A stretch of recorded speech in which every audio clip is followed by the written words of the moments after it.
So far on defenses, we've only looked at the web app. So how can we keep our errors from disclosing internal implementation details? How can we reject invalid, untrusted user data? And then how can we parameterize using inline SQL parameters, stored procedures, or ORMs? I want to take a look now at the database layer itself, and particularly at the principle of least privilege.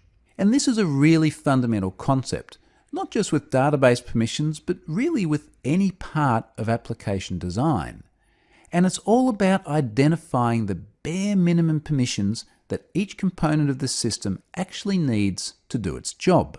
And inevitably, what we have at the moment, and something that I've mentioned many times throughout this course, is that the web application is connecting using an identity that's got far more access rights than what it actually needs. We particularly saw that when it came to access rights that allowed the web app to do things like create SQL logins. That should never be able to happen.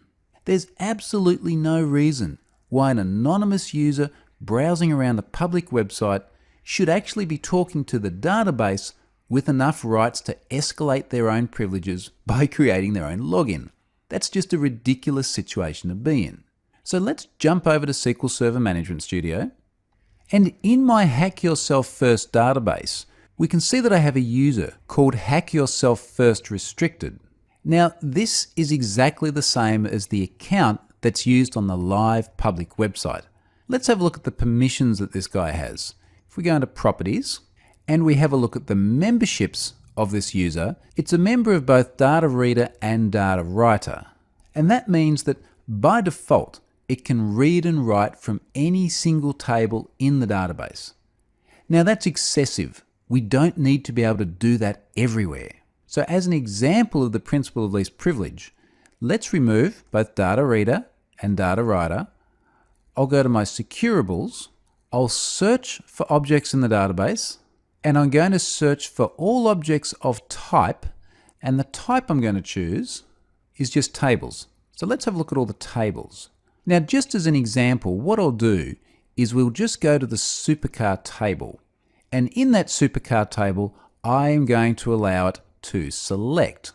Now, what this means is, as of this point in time, the only thing that the web app can do with this database is select rows out of one table.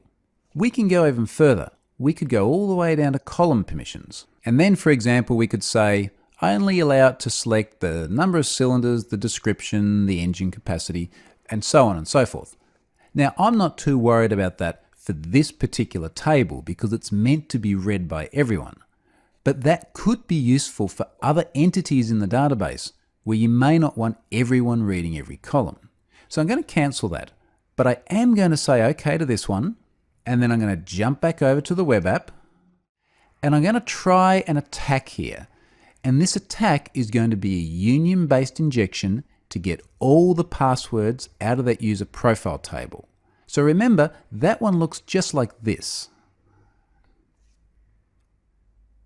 And let's run that. Now, because I'm still allowing these internal errors to bubble up into the web app so that you can see what's going on, we can see the exception here.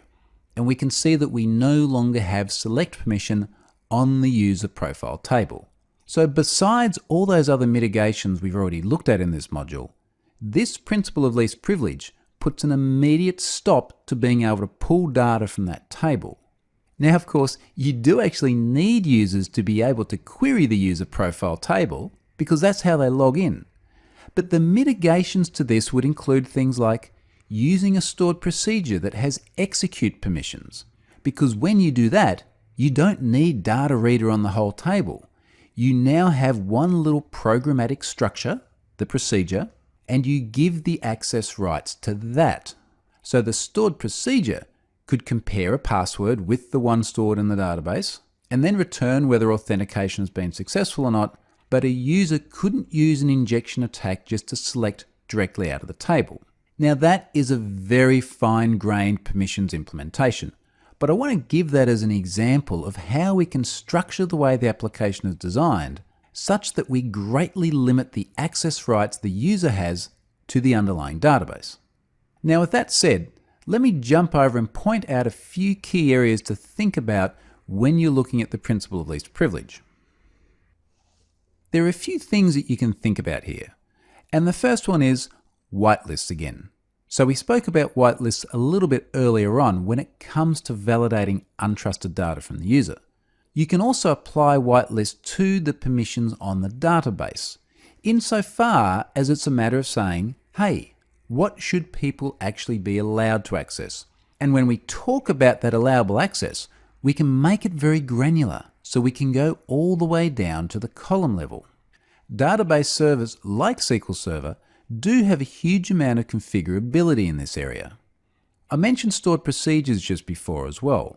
So these are a good way of restricting access rights.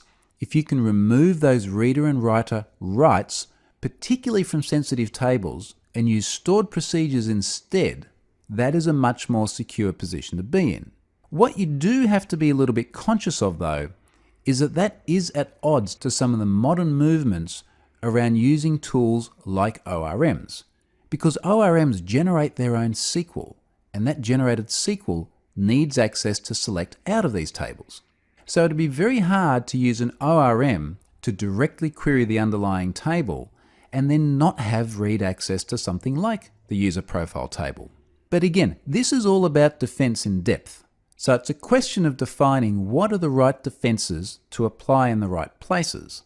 You can still have read access to the user profile table if you get all of these other layers of defense correct. And indeed, if you are using an ORM that requires that sort of access rights, at least you know it automatically parameterizes. So the whole thing is a bit of a trade-off. Now, speaking of trade-offs, the last point I'll make here is around using multiple SQL logins. So in the example I just showed you where we removed read access to the user profile table, there may be times where you legitimately require read access to that table, but only via admins. So one way of applying this principle of least privilege in a more granular sort of fashion is to have multiple SQL accounts used for different roles in the system. If you're part of the general public, you can't select from this particular table or insert or update into most tables, but if you come in as an admin, then you connect using a different account, and that account does have the rights you need. So this is really about sandboxing the permissions so that a risk in one part of the app doesn't necessarily bring other parts of the app undone. This is all a really, really key concept within SQL injection. So do look at how you can apply this principle in conjunction with the other defenses we've looked at in this module.